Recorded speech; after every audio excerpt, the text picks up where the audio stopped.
people in the way they're living their life, if they're shrouded in fear, it is as if they're dead. They're not full of life, so they are dead, is the metaphor. When they shed these fears and they shed the tyranny of the internal judge pushing the victim fears, they shed that, they then come alive. And that is the rapture. What do you come alive with? Love. And what is a rapture? Your rapture is a state of ecstasy of love. Questions, comments? Yes, Daniel. A few things.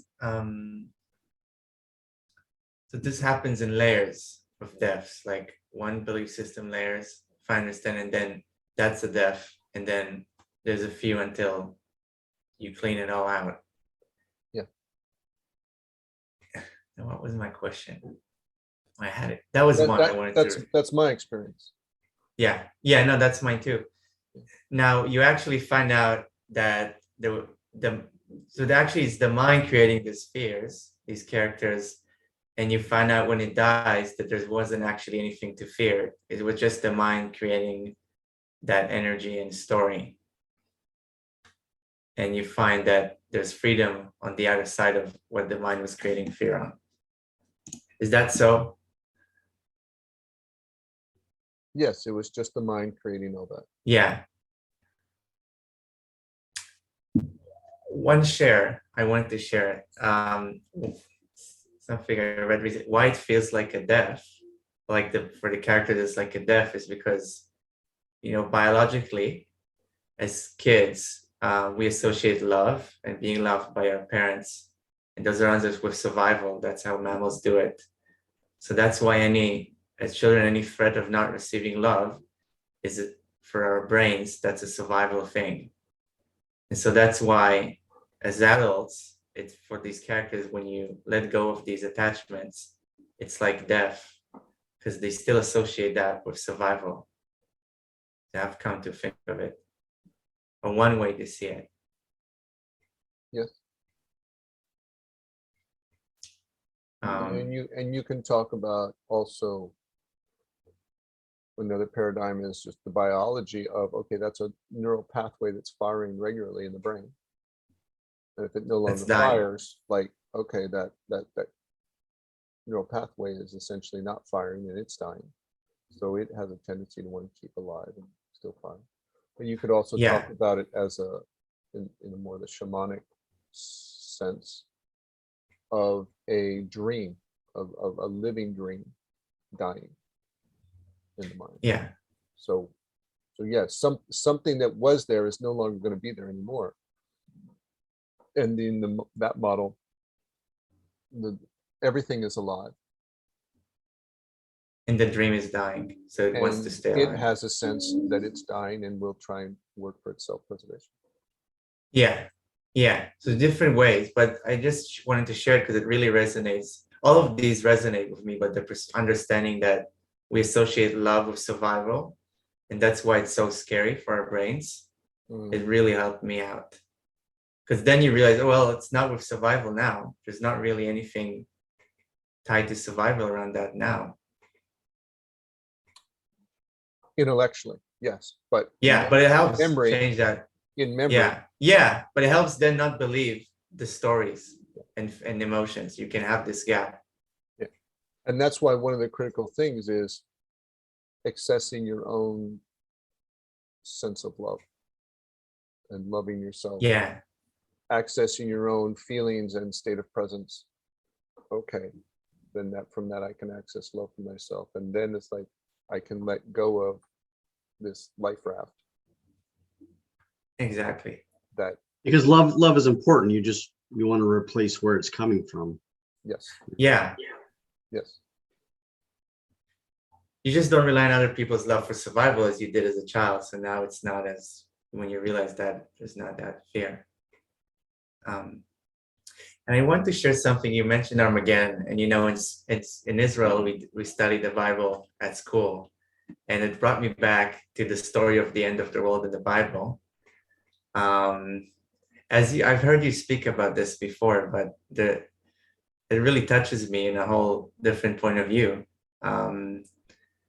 I don't remember the prophet God was speaking to, but he was showing him the end of the world. And it says like that, the dead will rise to life and life will awaken them.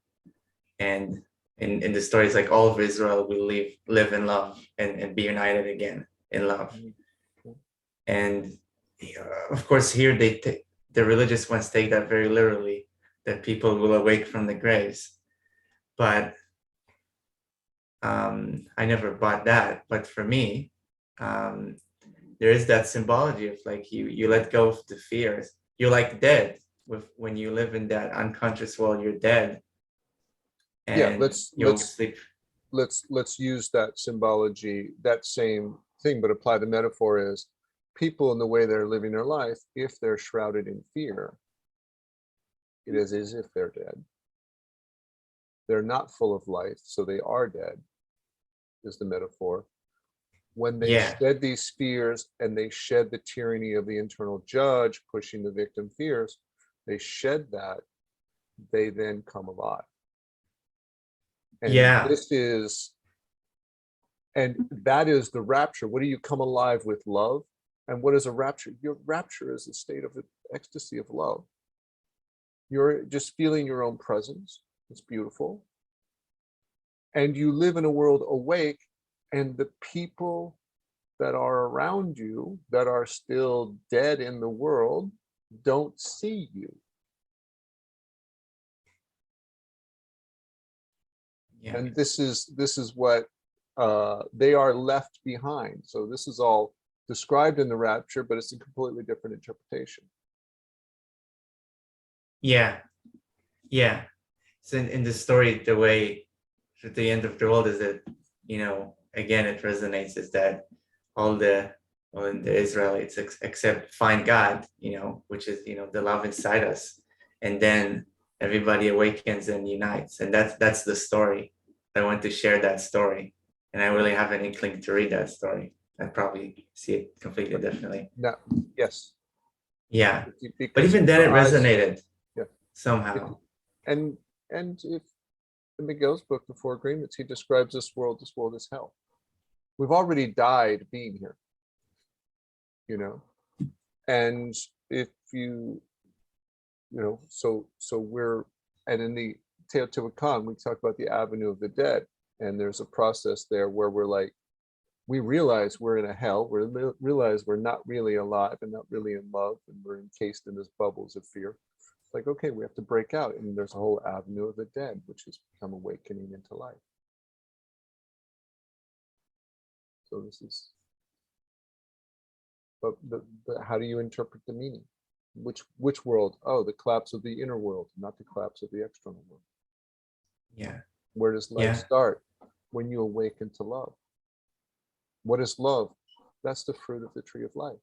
You eat of the fruit of the tree of life, and you begin and awaken. And that seed grows, and you shed off the tree of death or the tree of knowledge of good and evil. What is knowledge of good and evil? Judgments. That's the old kingdom. So every time something in the belief system dies, you're more and more connected with life and love, and then there's more and more opening to life. The belief systems that are based in fear, when those die. Yeah. Because you can have belief systems based in love. Yeah. And this is all very nice as theory. Okay. And part of the reason big reason I give you is like, notice that it will feel like a death. But you have to keep the clarity of the truth. What is dying? What feels like it's dying? Oh, I see you, I feel you, I hear you. That piece is dying, that part of the dream is dying, that story is dying, that character is dying, all okay. Life is coming alive.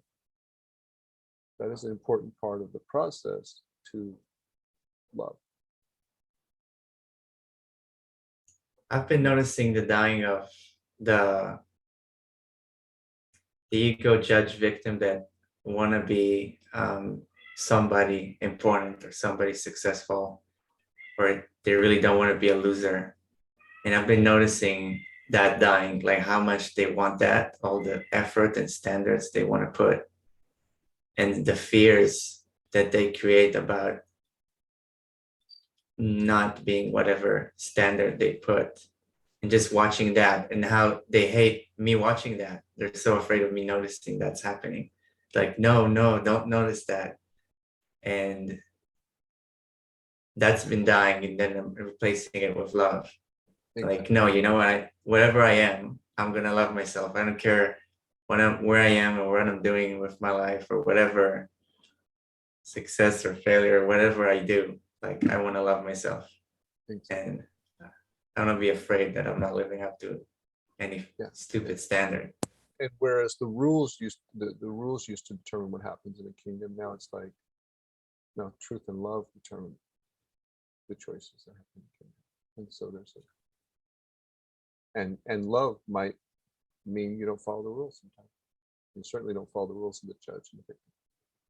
Yeah, it's just freedom to do whatever. Like, I may end up doing very similar things or not, but just the freedom. Like, there's not a fear around that. I can do whatever. And because people live in their lies, they distort the meaning of this teaching of what is the end of the world, what is the last judgment, what does it lead to, and the fact that you have to do the work to let go of the judgments. You have to do the work to not believe the judgments and get out of the trap of judgment. But instead, the judge is there with a loud voice. Oh, it will be in the underworld. You have to be afraid. Oh, you have to follow all these rules of God. Okay, or else you'll be left behind. Oh, this is the right way to live. Follow me with all these harsh rules, this authoritarian structure. And so the judge takes the teaching and distorts it for its own self-preservation and reinforcement.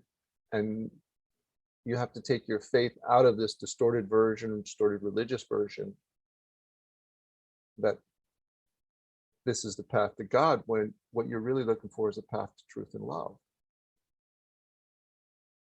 And to do that, you have to let go of judgments. And this is Christ and Buddha teaching. Get out of those stories. Okay. But the judge, of course, uses and distorts the map to its own self-preservation and reinforcement.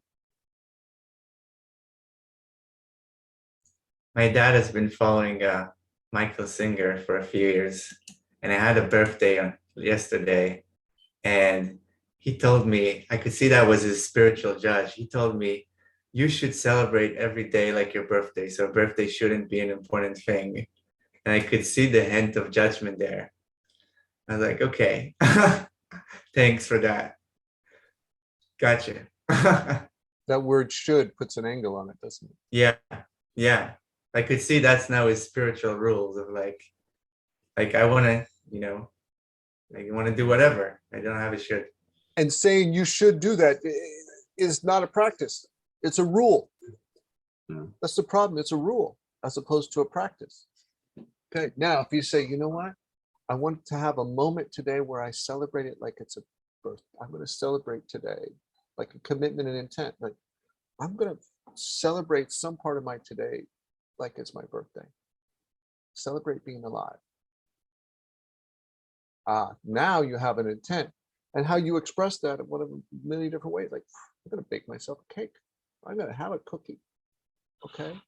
I'm going to sleep in, or I'm going to go garden, or I'm going to go for a walk and just enjoy. I'm going to go call a friend and tell them I love them. Okay. Start coming up with like one of 100 ways you could celebrate today as your birthday. That's an action. That's freedom for now. Your mission, you choose to accept it.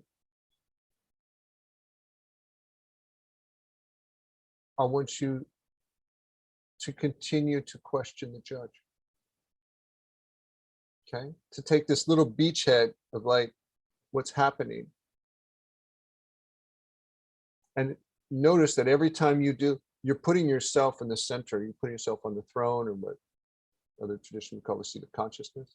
You're putting yourself in the center. This is something that's happening. It's very important. In presence, in awareness, you're taking your attention, which is like Excalibur, and you're taking a little slice out of a lie. And you're putting order to the kingdom.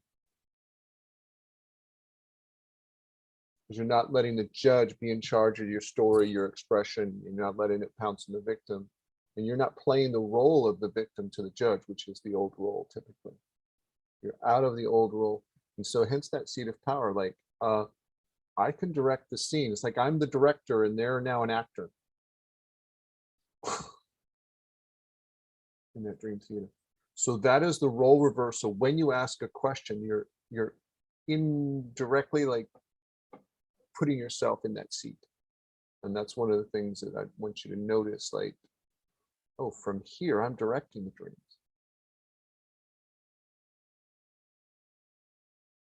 So it's about positioning, but I can't tell yourself, oh, put yourself in the seat of consciousness. You're like, what the hell is that? No. But if I have you ask a question of the judge when it shows up, you're pushing him off the seat. You're pushing the other characters off the seat. The one, like Tim, you mentioned, says, oh, the judge is being silent. That's wrong. You know, complaining about the judge being silent. Like, it's trying to get in the seat. So, okay, go write about it. You're putting it off the seat. You're getting back in the seat. The throne, consciousness. And you're like, okay, this is how I need to be here, sitting in truth and presence, essentially to put order to the kingdom. And to a lot of these parts that have been out running the show, it is scary to them. It will feel like the end of the world. That's the beginning of your new one. Okay. So continue to play with the questions and other characters. Okay. It's working, and I want you to build this skill stronger. Important that the repetition continue to happen. You know, it needs to happen about 1,000 times until it's automatic. Okay. So, you know, if you're doing it 30 times a day, you need to do it for about a month. If you're doing it about 10 times a day, 3-4 months. Okay. Once a day, 3 years. But let's say that number for like the repetition is about 1,000. Okay, until it's an automatic habit. Then maybe 10,000. Once it's an automatic habit, you're like, oh, there you are. Oh, there you are. Oh, there you are. Why are you saying that? Oh, how are you celebrating your birthday? Oh, are you uncomfortable with the silence? Oh, why are you pinging on the judge? Oh, right. Until it's just like, then it's an automatic, and you're doing it. Then you're doing it a lot more often, and you go and you're getting up to that first 1,000 till it's automatic. This is like, oh, I can now hit it over the net. It's like tennis. You're like, oh, I can now play this game. And then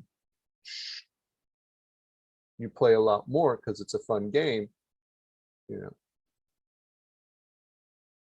your first 10 games of chess are your worst ones. You know, your first 100 are like really bad. You play 1,000 games of chess. You're like, okay, I can play this game now. I still got a lot of moves to learn, and I don't know everything, but you play 1,000 games of chess, you're like, your next 1,000, you play a lot faster and a lot better.